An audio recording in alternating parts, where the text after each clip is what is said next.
Okay, I know if you're going through this is physically, mentally, emotionally, energetically the most painful thing that you could ever go through. But the good news is, this is a deep initiation towards yourself. This is exactly where I was 3 years ago. I was rejected by somebody that I thought I was in love with. Well, I was in love with him at the time, but it was the worst feeling of my life, and happy to say that I made it out alive, and I thought I wouldn't. I literally thought me being rejected by that person was the end of me. And it was actually how I started sharing my story on TikTok. It was how I went viral and how I grew a following. And here on YouTube as well, because then I decided to just upload those videos on YouTube. And I really have had so many people comment on my videos. I receive emails, I receive DMs of people saying that you sharing your heartbreak journey just made me feel less alone. And I was like, that's it. That's the whole point, right? And not everybody feels called to share their story publicly, and that's fine as well. That's just part of my mission. One of the things that was really painful for me at the time was feeling that I could never be with this person ever again. And I had to be okay with that at the time, even though it was so hard. And, my first instinct was like trying to manifest him back. This is why a lot of people that come into my world and they say that they want to manifest an SP, I always ask them like where in their journey they are, because if it just happened, it's normal, because it's just the way that our brain wants to cling to something that's familiar. And, in that moment of rejection, it's hard to fully let go because our brain is still making sense of what's happening, right?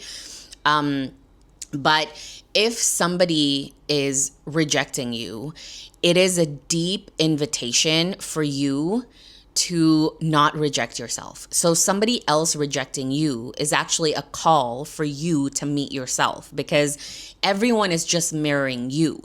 So somebody rejecting you is just you calling you to come back to you. Does that make sense? I know that sounds kind of trippy, but there is nobody but you, right? And so it kind of goes back to a video that I made about how, that I made about how just stop assuming that you have problems and those problems will disappear, because problems are not really problems unless you perceive them as problems, because everything in your life can be seen as just an opportunity for you to step up to the next level of you. Because as humans and also as souls that come into human bodies, we're not meant to be one way every single day or every single year, right? Like, this is why change happens, whether you like it or not. At some point in life, we will be called to change. And why does that quote even exist, right? That change is the only constant, because we're not meant to be one way, right? If we were meant to be one way, babies would just not grow up. Like, we would just come here and we just goo goo gaga the whole time until we just dissolve and disappear into dust. But the truth is, we grow up, right? Like, we grow up, we accumulate lessons, we absorb beliefs. Like, we have personalities, we have interests and dislikes, like likes and dislikes. And, we connect with people, we build relationships. Like, that's the point of life. The point of life is not to just be like this. Like, life is not meant to be stagnant. Life is not meant for you to just be in one place doing one thing for the rest of your life. If not, then why does life and death even exist, right? Like, the reason why we experience pain and sadness, but also joy and abundance, is because the whole point of life is to experience contrast. And so somebody rejecting you is just a call for you to step up to your next level. And the way that I see it too is like, relationships is just the greatest teacher, right? Like people teach you so much about yourself. I always think that a lot of the lessons that I learned from other people, I could actually learn it myself, but I feel like it would have taken me so long to see that lesson. But other people mirroring my flaws or my wounds just it allows me to see it so clearly because again, people are mirrors. And so it allows me to see it so clearly that I'm like, that's a belief that I'm still holding on to. Like that is where I'm actually not free. And so when people trigger me, and by the way, as somebody that is extremely spiritual, I still, by the way, we're all spiritual. So I didn't mean it like I'm spiritual and you're not, because we all are. But as somebody that is just very, deep in the spiritual path at this point in life, I still have people trigger me. I still have to remind myself that you don't have to identify as a victim of life or victim of your circumstances.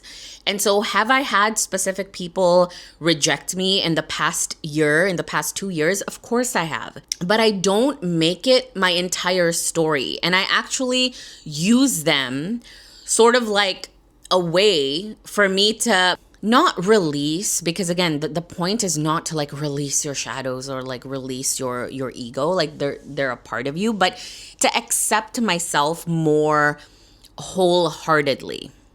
Because I think when you start to stop resisting what is happening in your reality, and it's like, oh, this person rejecting you, okay, I'm actually going to allow them to reject me. I'm going to allow them to get whatever it is that they want. So your specific person saying, I don't want to be with you, instead of you trying to fight that or prove your worth or, try to make them stay, you say, okay, like if that's what you want, I'm going to give you what you want. And half of the time those people come back anyway, but that's another video.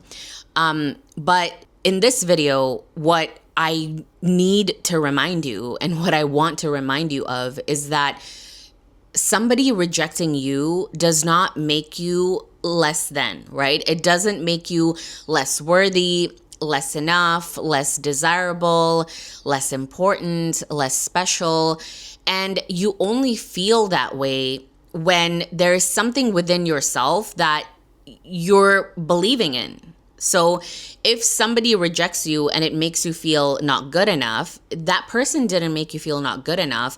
The wound of not good enough is alive within you. And so that person rejecting you is calling you to accept that part of you that still feels not good enough, that still feels that, oh, another person validating me makes me feel desirable. And there's nothing wrong with external validation. It's only when you cling on to it to make you feel a certain way that it becomes bad. But otherwise, validation is important for humans as well. Like we like it when people tell us you're doing a good job. And there is a certain benefit, right? At work, when your boss praises you and tells you that you're doing a good job, it will motivate you to do better, right? Like it doesn't mean that you're gonna die if your boss doesn't say that. It's only bad when you crave it and you only rely on it to make you feel good enough. Like all of those external validations and compliments and, praises and love, like it should be a bonus, like I've been dating in the past few years, and it's like when people tell me all these, nice and good things about myself, I'm like, I know, but it's not that I don't appreciate it. I do appreciate it, but it's like I already know that within myself. And so hearing it, it just becomes nice to hear, because it's almost like, oh, that person is mirroring how I'm feeling about myself. And so when you're in this space where somebody just rejected you, and I know this is something you don't want to hear, but actually congratulations, because this is going to be the deepest journey that you will ever take within yourself, and you're going to learn so much about yourself. I actually have a course. It's called Return to Self, and I'm telling you, it's powerful. I've had people do the meditations in there, and they're like, I don't think I've ever met myself on that level. And I'm like, that's what it means to return to self. You get to see all aspects of you.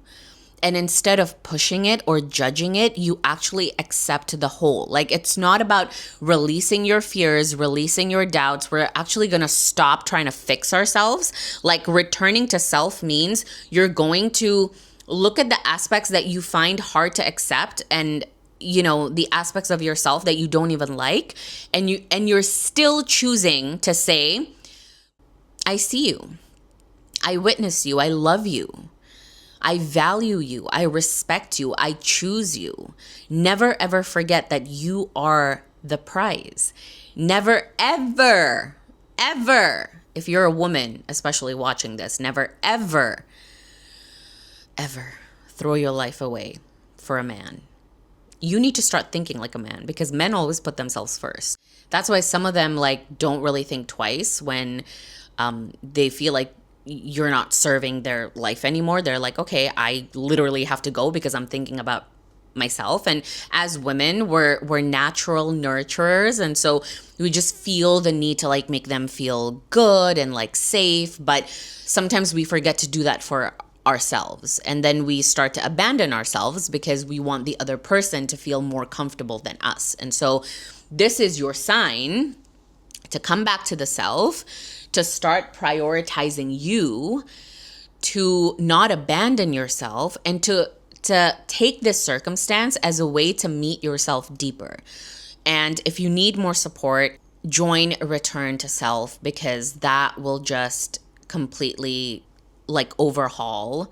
Is that the word? Like it's just going to transform your mindset and your energy and the way that you look at yourself.